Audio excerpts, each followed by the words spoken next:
नमस्कार, मैं हूं अभिषेक।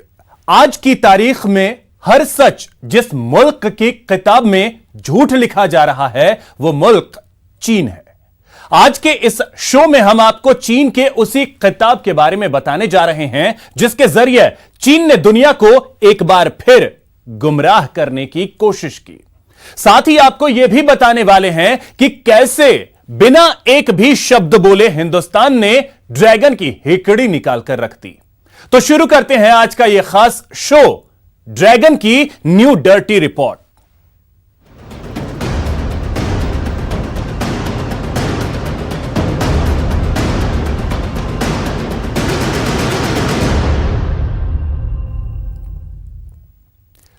पूरी दुनिया इन दिनों कह रही है कि कोरोना पर चीन ने झूठ बोला, दुनिया से वो सच छिपाया जिसकी वजह से 4 लाख से ज्यादा लोगों की जान जा चुकी है और 72 लाख से ज्यादा लोग बीमार हैं।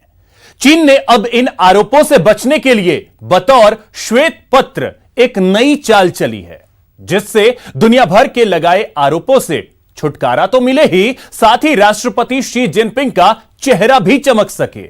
आइए दिखाते हैं क्या है चीन के उस श्वेत पत्र में जिसे दुनिया पाप पत्र कह रही है।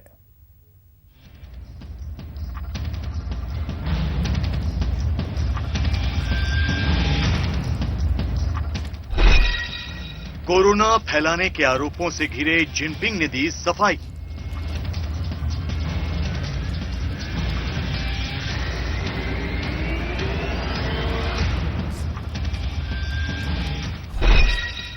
दुनिया को मुसीबत में डालकर चीन को श्वेत पत्र की याद आई।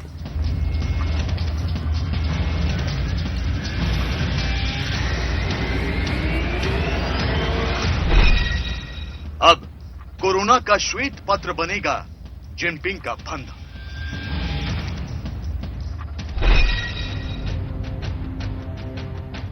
चीन से फैला कोरोना महामारी की शक्ल अख्तियार कर आज पूरी दुनिया को अपनी गिरफ्त में ले चुका है। 70 लाख से ज्यादा लोग इस खतरनाक वायरस की चपेट में आ चुके हैं। अमेरिका जैसे विकसित देश में तो इस महामारी से महातांडव मचा हुआ है, तो पूरी दुनिया में कोरोना से मरने वालों की संख्या 4 लाख के आंकड़े को पार कर चुकी है। लेकिन इस सब के बीच चौंकाने वाली बात यह कि चीन में कोरोना के नए मामले बहुत कम संख्या में सामने आ रहे हैं। वहां जिंदगी कुछ पाबंदियों के साथ पटरी पर लौट चुकी है। यही नहीं, चीन बहुत जल्द कोरोना की वैक्सीन बनाने का दावा भी कर रहा है। यही वजह है कि इस मुल्क को आज पूरी दुनिया शक की नजरों से देख रही है। चीन को कोरोना फैलाने का गुनहगार माना जा रहा है। ये बात अलग है कि कोरोना वायरस को लेकर चीन खुद को बेगुनाह साबित करने की भरपूर कोशिश कर रहा है और इस मामले में उसने एक श्वेत पत्र भी जारी किया है। श्वेत पत्र में चीन ने अमेरिका के आरोपों को सिरे से खारिज कर दिया है। यही नहीं, चीन ने WHO को समय रहते आगाह करने की बात कही है और साथ ही अमेरिका से भी सारी जानकारी साझा करने का दावा किया है।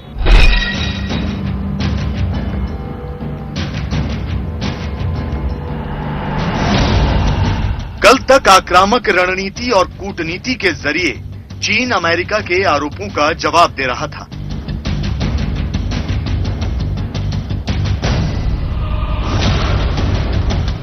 कल तक चीन जुबानी जंग में हमलावर और तीखे तेवरों के जरिए खुद पर कोरोना फैलाने के आरोपों को सिरे से खारिज कर रहा था। लेकिन अब लगता है कि चीन बैकफुट पर आ गया है। दुनिया के तमाम देश एकजुट किया हुए चीन की सरकार ने खुद को बेगुनाह साबित करने के दूसरे तरीकों पर अमल करना शुरू कर दिया है और इसी कड़ी में उसने एक नया तरीका खोजा है, श्वेत पत्र का। The response is not a war of words, but an effort to restore the truth. We have no interest in the so-called information war in the battle against COVID-19, but we must respond when facing smears against China. जी हाँ, श्वेत पत्र जिसे चीन की सरकार ने जारी किया है और अपने ऊपर लग रहे तमाम तरह के आरोपों से इनकार किया है। श्वेत पत्र के जरिए चीन ने खुद को एक बार फिर निर्दोष बताया है। इससे पहले कि हम आपको चीन के श्वेत पत्र में छिपे सफेद झूठ के बारे में बताएं, आपको बताते हैं कि किस तरह चीन ने एक बार फिर खुद को पाक साफ साबित करने की कोशिश की है। चीन ने जो श्वेत पत्र जारी किया है उसमें उसने दावा किया है कि कोरोना का पहला मामला वुहान में 27 दिसंबर को सामने आया था, जबकि इसके इंसान से इंसान में फैलने के बारे में 19 जनवरी को पता चला। इसके बाद चीन की सरकार ने इसे रोकने के लिए जरूरी कदम उठाए। यही नहीं, चीन ने अपने श्वेत पत्र में कहा है कि उसने WHO और अमेरिका को समय पर इसकी जानकारी दे दी थी। चीन की माने तो 19 जनवरी 2020 तक उसे पता ही नहीं था कि यह वायरस एक इंसान से दूसरे इंसान में फैल सकता है। चीन की माने तो उसे इस वायरस की भयावहता का अंदाजा ही नहीं था।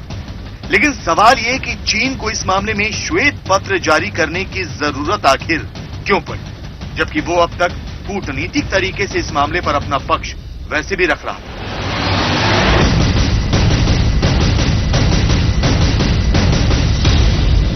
चाइना के द्वारा व्हाइट पेपर को इशू किया जाना और कोरोना की महामारी से संबंधित जो भी उसके ऊपर आरोप लगे हैं उसको डिफेंड करने की जो वो कोशिश कर रहा है, वो इस बात को दर्शाता है कि चाइना इस समय पूरी तरीके से दबाव में है। चाइना कोरोना की महामारी की इंफॉर्मेशन को दबाने और छुपाने का जो एक आपराधिक कृत्य है उसके ऊपर, वो लगभग सिद्ध हो चुका है।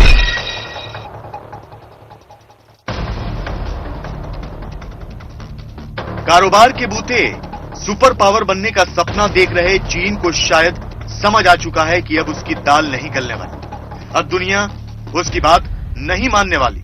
यही नहीं, देश के अंदर भी चीन की सरकार को शक की नजर से देखा जाने लगा है और लोग सरकार की भूमिका पर सवाल खड़े कर रहे हैं। यही वजह है कि चीन की कम्युनिस्ट सरकार इस बार श्वेत पत्र लेकर आई है।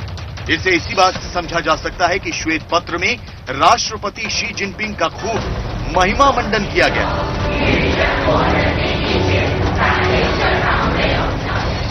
कोरोना पर जारी चीन के श्वेत पत्र में कहा गया है कि चीन में कम्युनिस्ट पार्टी का मजबूत नेतृत्व है जिसने कोरोना पर लगाम लगाने में कामयाबी हासिल की। शी जिनपिंग ने हमेशा लोगों की जिंदगी को पहले स्थान पर रखने पर जोर दिया है। महामारी फैलने के बाद जिनपिंग ने 14 बार कम्युनिस्ट पार्टी के पोलित ब्यूरो की स्थायी सदस्यों वाली बैठकों की अध्यक्षता की। जिनपिंग ने खुद भी वुहान समेत कोरोना प्रभावित दूसरे इलाकों का दौरा किया। सरकार की कोशिशों की वजह से ही अप्रैल के आखिर तक 99% कारखानों में उत्पादन शुरू हो गया।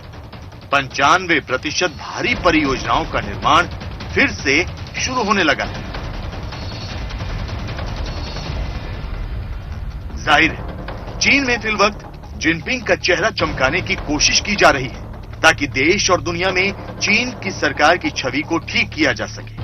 लेकिन चीन के इस श्वेत पत्र को अमेरिका मानेगा, इसकी गुंजाइश न के बराबर है और यह भी तय है कि अमेरिका उसे सबक सिखाने की कोशिशों को जारी रखे। इस श्वेत पत्र को जारी करके और इस तरह का सफेद झूठ बोल करके अपने आप को मुझे नहीं लगता कि वो डिफेंड कर पाएगा और चाइना की अकाउंटेबिलिटी सुनिश्चित होगी। इसके ऊपर अंतर्राष्ट्रीय जांच WHO की तरफ से ऑलरेडी की जा रही है। पूरे विश्व का इसको समर्थन है और आगे आने वाले समय में चाइना के ऊपर ये आरोप मुझे लगता है कि लगभग जो है लगभग सिद्ध होने वाले हैं और चाइना को अकाउंटेबल घोषित किया जाना बहुत जरूरी है। चीन का श्वेत पत्र किसी शिगुफे से कम नहीं। इस श्वेत पत्र में चीन ने वही बातें दोहराई हैं जो वो पहले से करता आ रहा था। श्वेत पत्र के जरिए चीन कोरोना फैलाने के गुनाह से खुद को अलग करना चाहता है, लेकिन वो सिर्फ लिखित और जुबानी दावों से ऐसा नहीं कर सकता। अगर चीन वाकई बेगुनाह है तो सवाल ये कि अब तक उसने अपनी बेगुनाही का कोई पुख्ता सबूत पेश क्यों नहीं किया।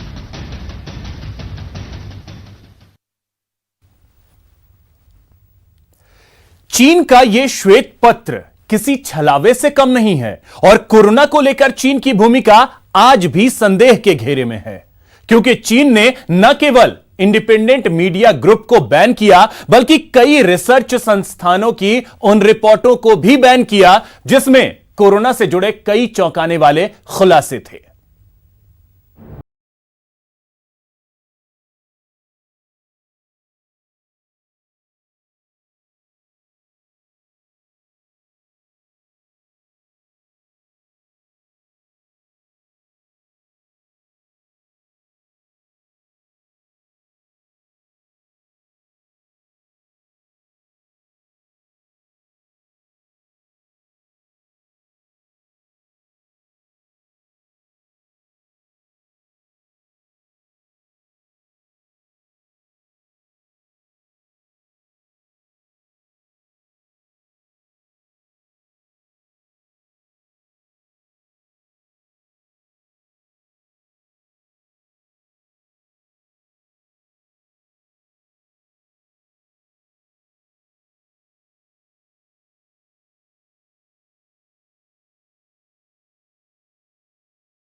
अंग्रेजी अखबार द डेली मेल ने दावा किया है कि चीन की कम से कम 5 लैब ने कोरोना वायरस के जानलेवा होने की पुष्टि की थी।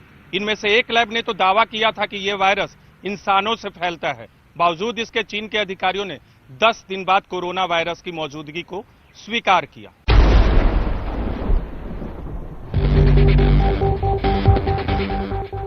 अंग्रेजी अखबार द डेली मेल के मुताबिक चीन को पिछले साल दिसंबर में ही पता चल गया था कि कोरोना वायरस तेजी से फैल रहा है, लेकिन उसने ये जानकारी सार्वजनिक नहीं की और न ही अंतर्राष्ट्रीय समुदाय को इसके बारे में बताया। चीन में लोकतंत्र समर्थक एक्टिविस्ट लियान शाओ हान का कहना है कि चीन के गैर जिम्मेदाराना रवैये की वजह से ही महामारी इतने भयानक दौर में पहुंच गई। वहीं चीन के ही एक स्वतंत्र मीडिया ग्रुप काइशिन की जांच में भी ये बातें सामने आई थी, जिसकी चीनी भाषा में ऑनलाइन रिपोर्ट को हटा दिया गया।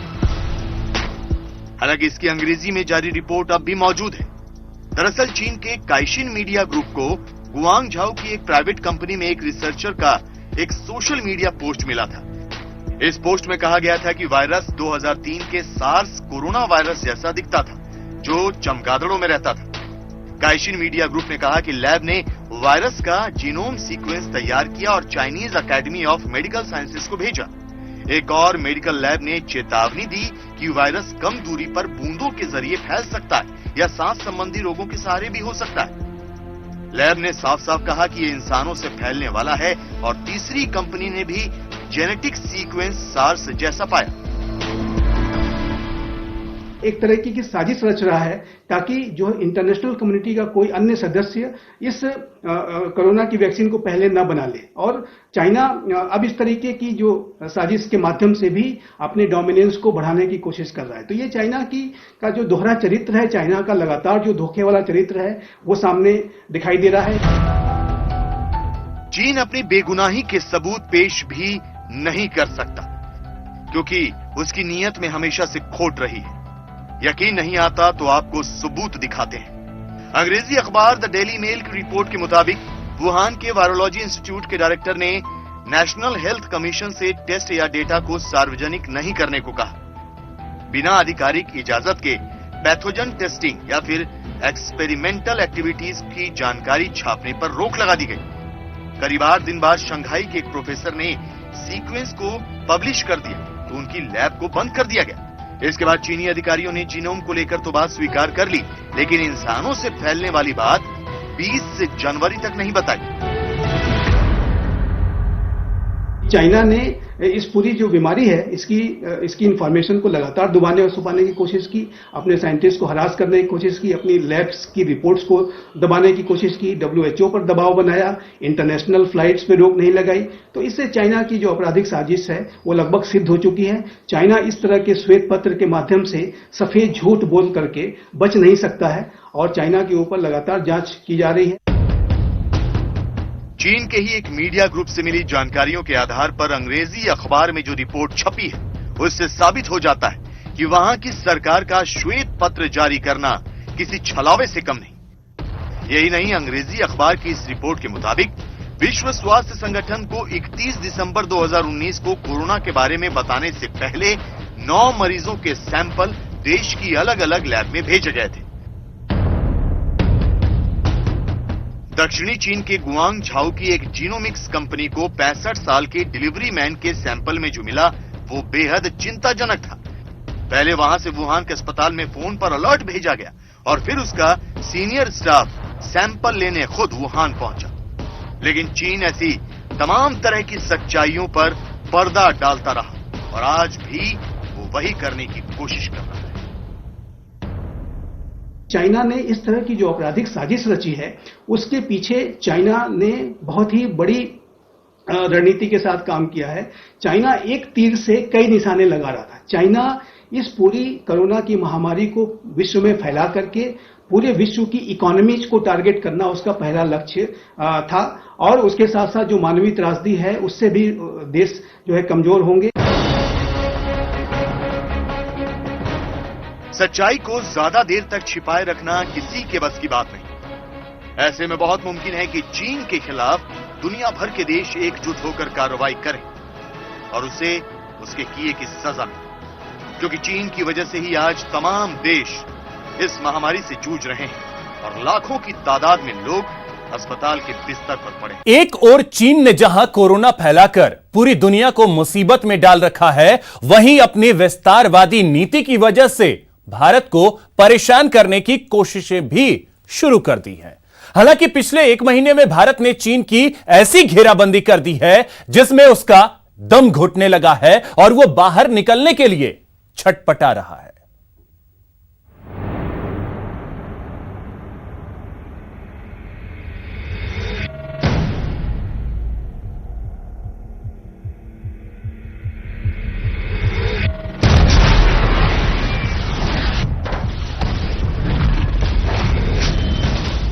चीन का गुरूर हुआ चकनाचूर। दुनिया में किसी भी देश के स्वाभिमान पर न चोट पहुंचाना चाहता है, न भारत अपने देश के स्वाभिमान पर किसी भी सूरत में चोट बर्दाश्त कर सकता है। बस स्पष्ट नीति है। झुक गया घमंडी चीन का सिर। हमारी नीति अफर है, अड़िग है कि हमारी सीमाओं का ना कोई उल्लंघन कर सकता है, ना हमारे सार्वभौमत्व पर कोई सवालिया निशान लगा सकता है। इसके साथ कोई कॉम्प्रोमाइज नहीं होगा। भारत से पंगा लेना चीन को पड़ा महंगा। मैं देश नहीं रुकने दूंगा, मैं देश नहीं झुकने दूंगा।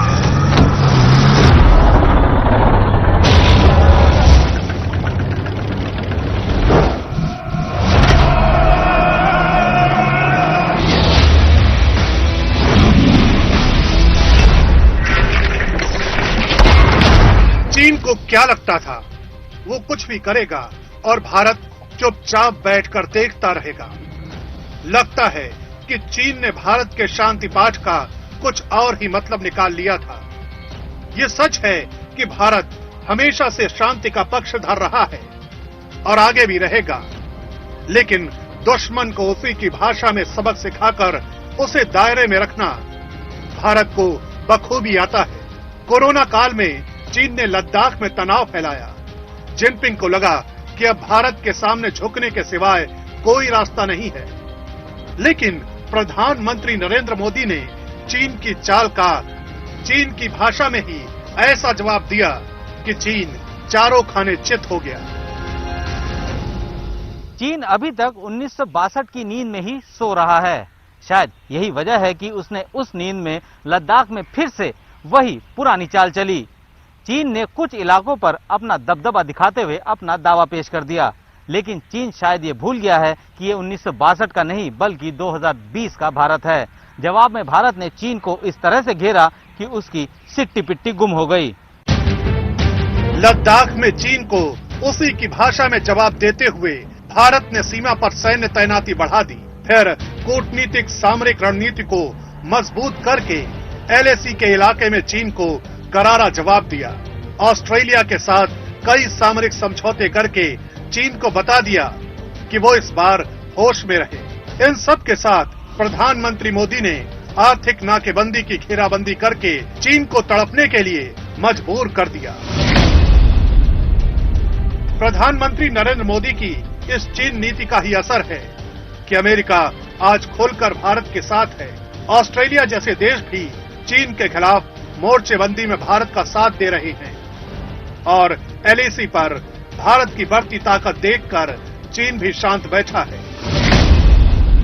गन्स को तैनात किया, टैंक्स को तैनात किया, यहाँ तक कि हमने हवाई जहाजों को और अपाची हेलीकॉप्टर्स और बोफर्स को और ब्रह्मोस को भी तैनात किया। सेंट्रल सेक्टर को भी हमने मजबूत कर दिया और सिक्किम और अरुणाचल में भी ट्रूप्स को मजबूत कर दिया। इससे चीन जो है एक किस्म से बैकफुट पर हो गया। कोरोना वायरस को लेकर चीन की हालत वैसे ही पतली है। अमेरिका के साथ पूरा यूरोपीय समुदाय जिनपिंग से खार खाए बैठा है। प्रधानमंत्री मोदी ने इस मौके का फायदा उठाते हुए चीन पर चौतरफा शिकंजा कस दिया, जिसमें सबसे पहले भारत का साथ दिया अमेरिका ने।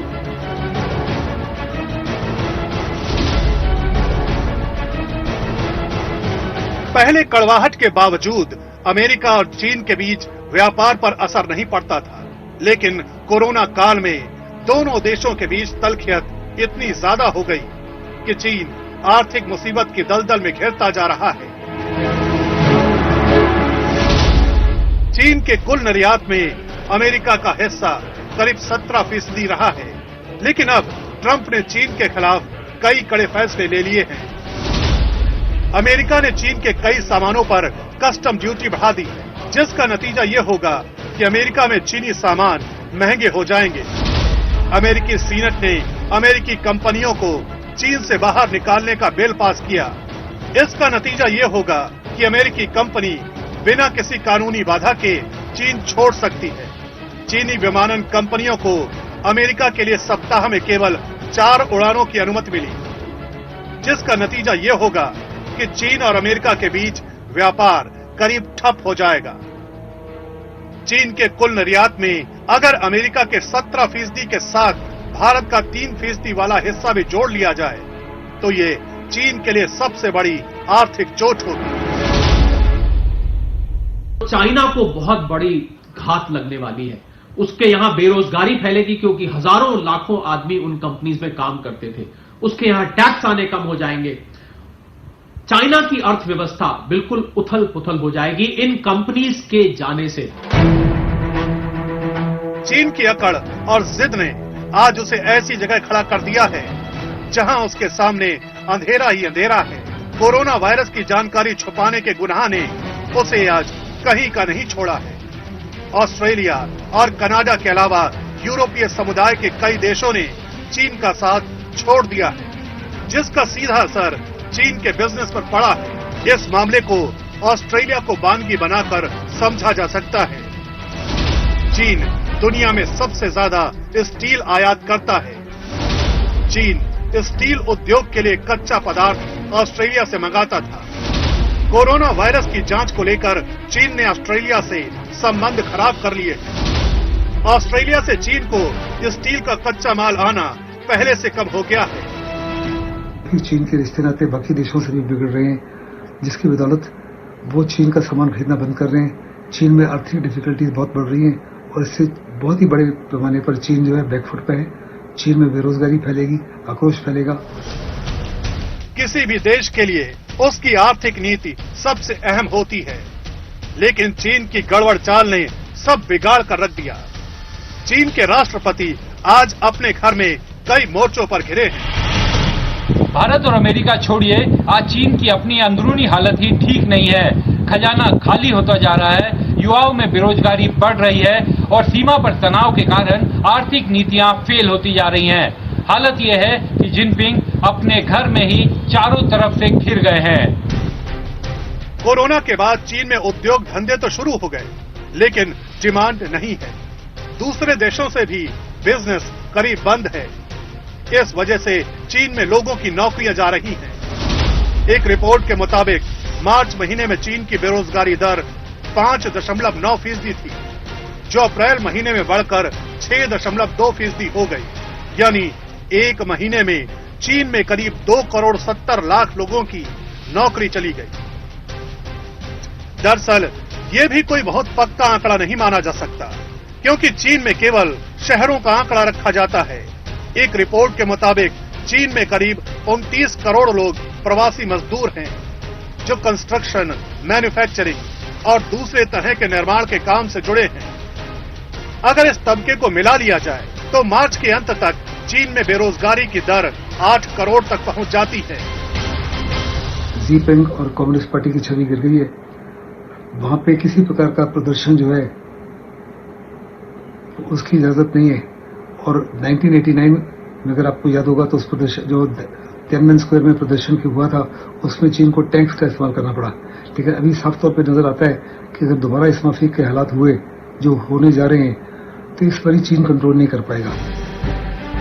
इस बात में कोई शक नहीं है कि चीन आज अपने सबसे बुरे दौर से गुजर रहा है।